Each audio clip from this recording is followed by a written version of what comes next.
Mas Yunas dari Direktur IBL. Selamat siang Mas Yunas, gimana kabarnya? Siang, baik, Alhamdulillah. Gimana, Mas? Baik-baik juga Mas. Ini kita mau ngobrol-ngobrol masalah yang lagi hangat belakangan ini ya, mengenai pemain naturalisasi yang sempat menjadi perbincangan hangat ya dari para fans Boleh. basket di beberapa hari terakhir ini.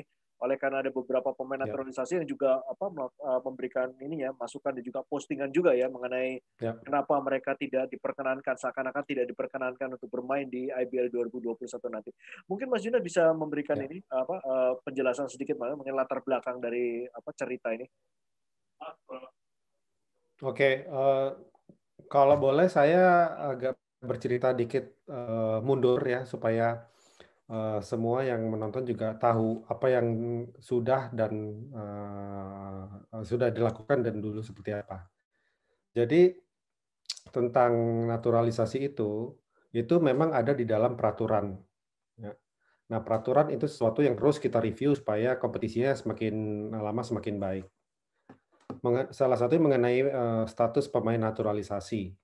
Jadi kalau sebelumnya itu dia pemain naturalisasi adalah pemain dengan warga negara Indonesia.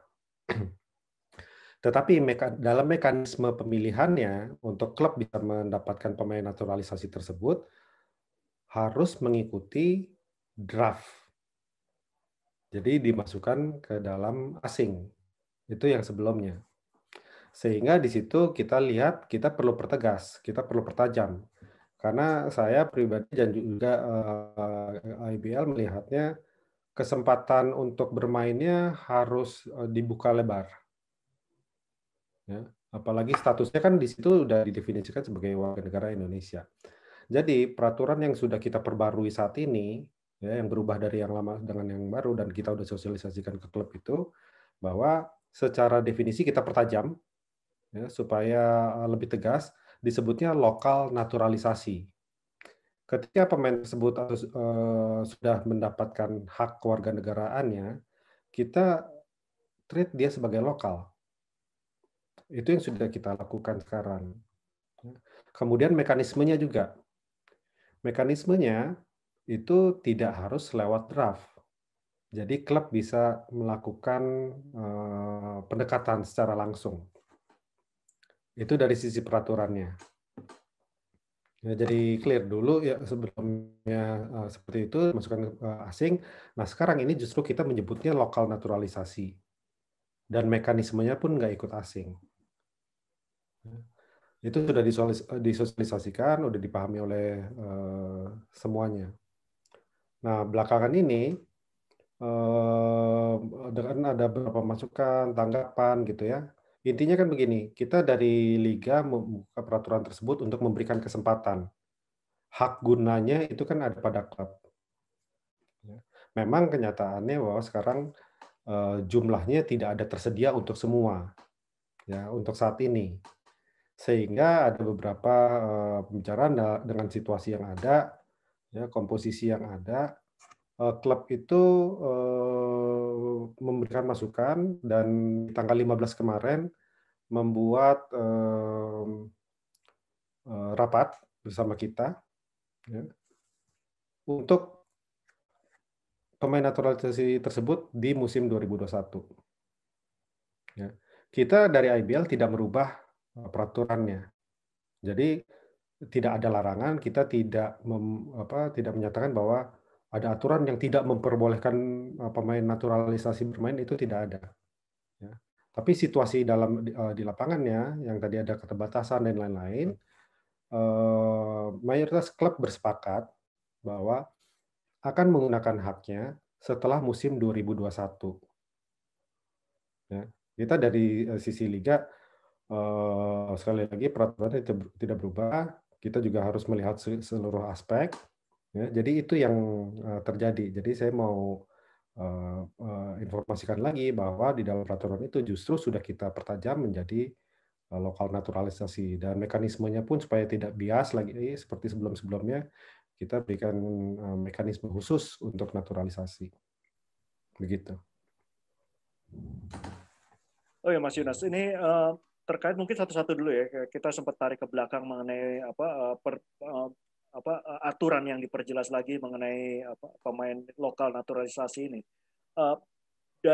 Mungkin yang dari awalnya adalah dari Perbasi sendiri sebagai badan penyelenggara ya olahraga basket di Indonesia yang tertinggi gitu.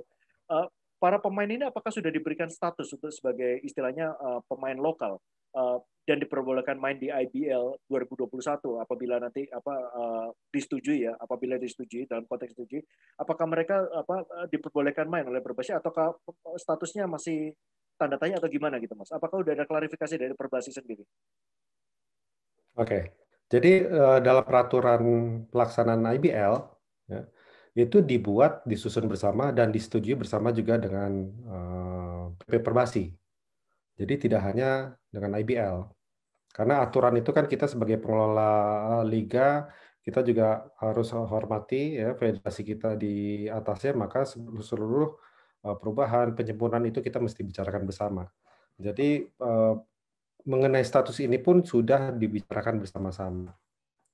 Nah, di dalam salah satu mekanismenya ya, ada yang pertama, pemain naturalisasi tersebut harus memiliki paspor 365 hari atau 1 tahun setelah tanggal penerbitan paspor. Itu satu persyaratannya. Kenapa? Supaya kita memastikan juga jangka panjangnya. Kemudian memastikan supaya tidak on off gitu ya. Kemudian di dalam 1 tahun itu kan proses naturalisasi itu dilakukan oleh federasi. Jadi kita tidak seperti cabang olahraga lain yang di mana semua bisa berlomba-lomba melakukan naturalisasi. Ini sesuai dengan garis dari pemerintah juga bahwa naturalisasi itu harus dilakukan oleh federasi supaya tidak liar. Ya. Nah, 1 tahun itu juga untuk memastikan bahwa ketika ada kebutuhan untuk naturalisasi, itu pasti ada kaitannya dengan program nasional. Ya, sehingga jangan sampai ada clash gitu antara penggunaan di klub dan penggunaan di tim nasional. Makanya dikasih waktu 1 tahun setelahnya. Yang kedua, untuk bisa bermain itu perlu mendapatkan persetujuan dari PP Perbasi. Ya, jadi ada klub mau pakai, dia mengajukan ke Perbasi pemain tersebut yang diinginkan. Nah, nanti PP Perbasi akan mengeluarkan surat rekomendasinya.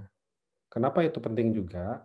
Satu, federasi sebagai bertanggung jawab ya, maksudnya untuk melakukan proses naturalisasi itu, sehingga keabsahan dokumen dan lain-lainnya itu perlu dicek. Kalau misalnya ada pemain yang diajukan tapi tidak melalui proses naturalisasi yang baik dan lengkap dan diketahui oleh federasi, nah disitulah fungsi filternya. Jadi in short, tadi pertanyaan Mas Ridwan, apakah sudah mengetahui? Sudah. Kalau tadi Mas Yunus tadi sempat menyebut untuk poin nomor 2 masalah surat rekomendasi itu, apakah surat rekomendasi sudah diterbitkan untuk para pemain lokal naturalisasi yang kita anggap sebagai lokal naturalisasi yang bisa berlaga di IBL 2021 rencananya? Sudah. Sudah ya. Oke, berarti dari masalah kayak dokumentasi dan juga masalah legalitas untuk para pemain ini sudah clear mereka sebagai pemain lokal naturalisasi. Hanya aja ini mekanisme dan dinamika dari klub-klub yang akan berlaga di IBL 2021 ini, mereka setuju untuk menunda sampai tahun 2022. Itu kesimpulan Mas ya. Ya. Oke. Mas Yunus mungkin bisa ceritakan sedikit mengenai dinamika apa yang terjadi pada waktu pembicaraan mengenai masalah pemain lokal naturalisasi ini pada waktu pertemuan para grup ini. Kenapa ada pandangan yang mengatakan lebih baik ditunda atau ada juga pandangan yang mengatakan oke lah kita lakukan aja di IBL 2020. Toh mereka juga sudah dianggap sebagai WNI begitu. Oke. Beberapa di antaranya begini. Ini pandangan yang disampaikan ya. Mengenai waktu gitu, ya, persiapan yang pendek, musimnya juga dalam situasi pandemi gitu ya, bukan dalam situasi normal. Kemudian juga memang aturan ini kan sesuatu yang baru. Ya, sebelumnya ini secara substansi memang perubahan yang sangat besar, sehingga ada yang merasa juga ini perlu waktu untuk pencerna, untuk menurunkan lagi mekanismenya, kesiapannya dan segala macam turunannya. Kemudian yang berikutnya juga dibahas bahwa itu tadi mengenai ketersediaan itu kan tidak kita ada 11 klub gitu ya. Yang tersedia kan nggak lebih dari 3 untuk saat ini. Ya, sehingga itulah yang menjadi banyak faktor, menjadi pandangan dan dibahas semuanya, masing-masing waktu itu semua memberikan, pendapat, kurang lebih tadi yang disampaikan. Akhirnya gitu, jadi melihat apa yang terbaik untuk saat ini ya, supaya tidak terjadi, mmm, mekanisme yang tidak siap atau apa gitu, sehingga bersepakat untuk dimulai setelah 2021.